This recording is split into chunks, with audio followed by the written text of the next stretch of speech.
Il est 13 heures, mesdames et messieurs, bienvenue à vous dans cette nouvelle session d'information sur Actu 30 Télévision. D'abord, les titres. Tension, c'est mercredi dans la ville de Goma avec la manifestation des habitants qui réclament les départs de la MONUSCO. De morts et des blessés sont signalés. Dans les rues de Goma, Le le vendredi manifestant 1er exige. septembre, c'est la date officielle pour la convocation de l'électorat pour la présidentielle, annonce de la Commission électorale nationale indépendante qui se prépare également à déployer ses matériels dans différentes provinces du pays. C'est l'essentiel pour les titres. Mesdames et messieurs, les détails, c'est tout de suite. La ville de Goma, au nord Kivu, s'est réveillée sous tension ce mercredi suite aux manifestations des fidèles d'une église locale, la foi nouvelle judaïque messianique. Ces manifestants exigent le départ de la MONUSCO. Plusieurs maisons commerciales sont fermées. Images et commentaires. Dans les rues de Goma, le manifestant exige le départ de la MONUSCO pour son inaction, selon leur dire, pour la restauration de la paix à l'Est. La situation tendue depuis les premières heures de la matinée, les adeptes de l'église, la foi naturelle judaïque messianique, ont pris d'assaut plusieurs artères après que les FRDC ont brûlé leur église ou prié les Ouazalendo, patriotes et miliciens. D'après la société civile locale, les bilans provisoires font état de 6 morts, plusieurs blessés et des maisons parties en fumée. Oui, à Goma, un groupe de Ouazalendo, ou des résistants, avait demandé et promis au 30 août, ce jour, d'organiser une marche pour chasser l'EAC, la MONUSCO, dont leur mandat semble ne pas être effectif pour ramener la paix. Alors, il y a eu des mobilisations. Et aujourd'hui, les gens ont essayé de respecter au risque de tomber dans le coup des balles parce que ce groupe de Ouazalendo, à l'intérieur, aurait même les armes. Malheureusement, déjà il y a eu autour de 15 blessés à l'église de Di Ouazalendo tôt le matin. Et il y a déjà 6 morts qui sont acheminés tous à l'hôpital Sédécandocho, qui est proche, n'est-ce pas, de l'église de Ouazalendo. Les porte-parole de la 34e région militaire et porte-parole du gouverneur militaire qui est descendu sur les lieux appellent la population au calme. Nous avons un agresseur qui menace la sécurité de la République et ces gens sont en train de jouer les jeux de l'ennemi. Ils sont manipulés, drogués. On les achète avec les billets de banque pour semer l'insécurité. Néanmoins, les forces de défense et de sécurité ont opéré d'une manière très professionnelle et sous les instructions bien évidemment du... La situation reste volatile dans cette partie du pays. La société civile appelle le gouvernement à définir les statuts des Ouazalendo, ce groupe d'autodéfense qui crée des paniques au sein de la population. On rentre à Kinshasa où le conclave du génie scientifique congolais a fermé ses portes mardi après 10 jours d'exposition des inventions et innovations Made in Congo. C'est le chef de l'État Félix Tshisekedi qui a clôturé les forums. Bien avant, le ministre de la Recherche scientifique à l'organisation du conclave a dit toute sa satisfaction quant au bon déroulement de ces assises. Pour José Mpanda, la mission de présenter à la nation des nouveaux cerveaux scientifiques a été véritablement accomplie. On l'écoute. 11 jours durant, la crème scientifique de la République a brillamment rempli sa mission. Scientifiques, chercheurs, inventeurs et innovateurs devaient identifier et présenter à la nation un nouveau corps de penseurs patenté de la construction de l'État dans le domaine des sciences dites dures, hard sciences en anglais.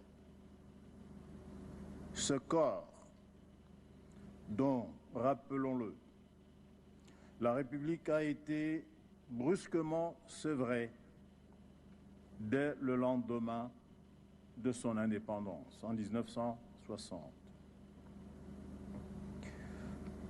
lorsque tous les scientifiques qui tenaient le levier scientifiques et technologiques de la colonie du Congo belge se sont retirés. Il fallait donc organiser leur succession. Le ministre de la Recherche scientifique, nous l'avons compris, ce n'est pas José Mpanda, mais plutôt Gilbert Kabanda. Sachez qu'avant de clôturer le conclave du génie scientifique congolais, le président de la République, Félix-Antoine Tshisekedi Tshilombo, a officiellement lancé les travaux de construction du deuxième bâtiment de la Cour constitutionnelle. L'ouvrage, qui aura la forme pyramidale comme un volcan, comptera 4 étages. Les travaux sont évalués pour une durée de 10 mois. Reportage. De nombreuses personnalités ont pris part à la cérémonie de la pose de la première pierre du bâtiment moderne de la Cour constitutionnelle. Une cérémonie ponctuée de plusieurs discours, entre autres du ministre d'État en charge des infrastructures et du responsable du PNUD. Le nouveau bâtiment en construction va permettre un bon fonctionnement et rendement du travail de la Cour constitutionnelle, a expliqué dans son discours le président de la Haute Cour. Aujourd'hui, nous vivons la matérialisation de votre vision de doter le pouvoir judiciaire aussi bien d'un apparat que d'une respiration digne des attentes de son peuple. Par la réalisation de l'ouvrage dont la première pierre sera posée incessamment, vous allez fournir un espace adéquat et fonctionnel, favorisant ainsi un bon rendement et l'efficacité dans le travail des juges. Tout en soulignant que tous les fonds nécessaires ont été versés pour l'exécution des travaux, Dieudonné Kamoulita révèle que l'édifice sera non seulement le palais de justice, mais également le palais de la Constitution. Nous voulons aussi préciser que la pose de cette première pierre ne signifierait pas attendre la libération des capitaux. Au moment où nous parlons, tous les montants nécessaires pour la réalisation de ce projet a été libéré à raison de 780 000 en ce qui concerne la Cour constitutionnelle, bien sûr par l'État congolais, et 420 000 $ qu'a libéré le PNUD. Puis après est venu le moment même de la cérémonie, la pose de la première pierre par le chef de l'État aux côtés d'autres personnalités politiques du pays. Magistrature, à l'indépendance de la justice, à qui elle donne tous les moyens d'action. Et aujourd'hui, voilà, la Cour constitutionnelle vient de recevoir ses coups. 2 messages phares ont été lancés à travers cette initiative. Le premier pas vers l'avenir et le renforcement de l'état des droits. Article Je vous l'annonçais dans les titres. La convocation de l'électorat pour la présidentielle à venir confirmée ce vendredi 1er septembre. C'est la Commission électorale nationale indépendante qui l'a annoncé à travers un communiqué rendu public mardi dans la soirée. La CENI a installé le bureau de réception des candidatures à son siège de Kinshasa-Gombe. Le bureau sera opérationnel du 9 septembre au 8 octobre prochain, permettant ainsi aux candidats intéressés de déposer leur candidature dans les délais impartis. Et malgré la confirmation de l'électorat à la présidentielle, à l'idée de Martin Fayulu, on n'entend pas abdiquer jusqu'à obtenir des élections véritablement démocratiques dans le délai. C'est le secrétaire national en charge de la communication de ces partis qui l'a dit 24 heures avant l'annonce de la CENI. Pour Chantal Moboni, les élections ne vont pas se tenir sans Martin Fayulu Madidi. Elle a été jointe par Josué Bengbazo. Nous continuons toujours à lutter pour un fichier électoral fiable afin de permettre à ce que la souveraineté du peuple soit respectée, parce que c'est le souverain primaire qui doit se choisir ses dirigeants conformément à l'article 5 de la Constitution. Donc le combat pour la fiabilité du fichier électoral reste d'actualité et nous pensons que c'est très essentiel pour que nous ayons des élections apaisées. Nous continuons à faire la lutte ensemble avec la population. Comme nous l'avons toujours dit, nous sommes dans le processus électoral. Nous nous sommes fait enrôler. Et au-delà de ça, parce que nous sommes aussi dans le peuple, c'est-à-dire nous avons aussi ce droit sur ce processus électoral. Et en tant que plateforme politique, nous avions dit que nous exigeons la transparence électorale et cela ne veut pas dire qu'on a boycotté le processus. Nous sommes dans le processus électoral, mais nous voulons de bonnes élections. Le leader qui a le peuple avec lui n'a jamais été fragilisé. Il ne suffit pas de se proclamer leader ou de s'autoproclamer leader. Il ne suffit pas d'être candidat président de la République, mais il suffit, et ce qui est important, c'est d'avoir la légitimité populaire.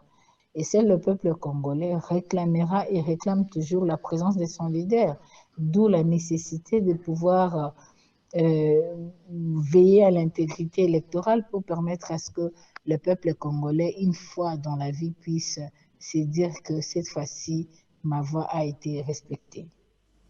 C'était Chantal Moboni, décidée de Martin Fayoulou. Toujours en rapport avec le processus électoral, le questeur adjoint de la CENI, Sylvie Birembano Baloumé, reçu par le ministre des Transports, Voies, des Communications et des Enclavements, Maître Marc Ekila, à l'immeuble du gouvernement. Au centre des échanges, la problématique de facilitation d'accès au tarmac et autres sites aéroportuaires dans les opérations des réceptions, du déchargement et du déploiement du matériel électoral dans les différents entrepôts de la CENI à travers toute l'étendue du pays. Les responsables des entreprises d'aviation et de la RVA ont aussi pris part à cette rencontre. Reportage.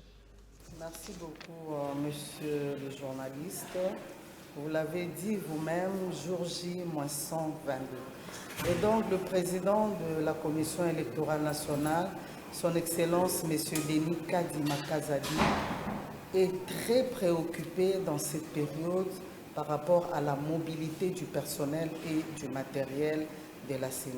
C'est à cet effet qu'il a saisi le ministre des Transports pour solliciter une facilitation d'accès au tarmac de notre personnel et du personnel et de nos engins, parce qu'il y a le matériel électoral que nous devons réceptionner à partir du mois de septembre.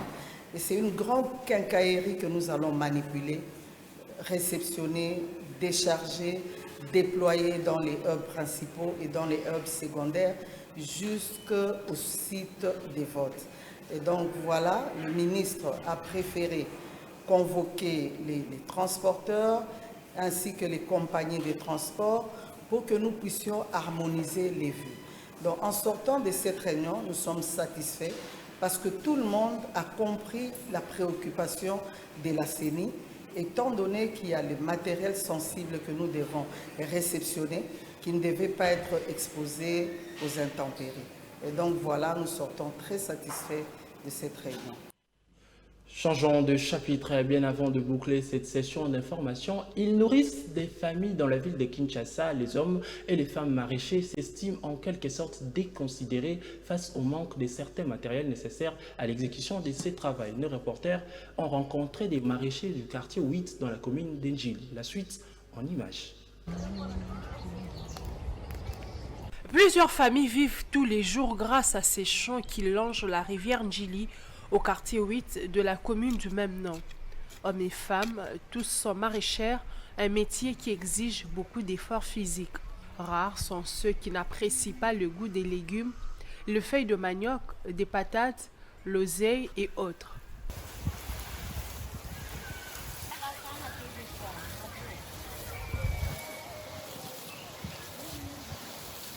C'est tout un processus qui demande également patience avant la moisson et la vente.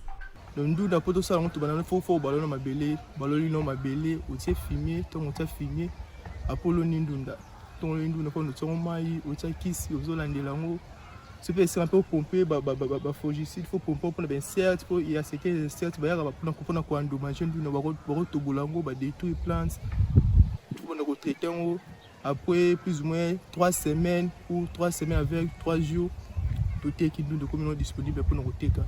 Ce monsieur sexagénaire est fonctionnaire à l'administration publique, mais nous le 2 bouts du mois, grâce également aux bénéfices du maraîchage. Mais il faut savoir seulement bien rentabiliser ce que tu es en train de faire. Quand vous rentabilisez ça bien,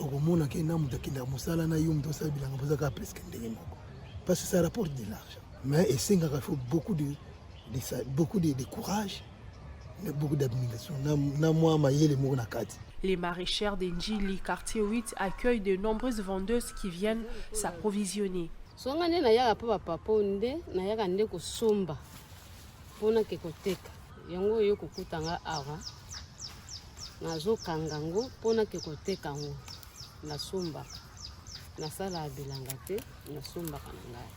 Le maraîchère appelle à un soutien des autorités en termes d'approvisionnement en intrants et autres matériels nécessaires à ces travaux champêtres.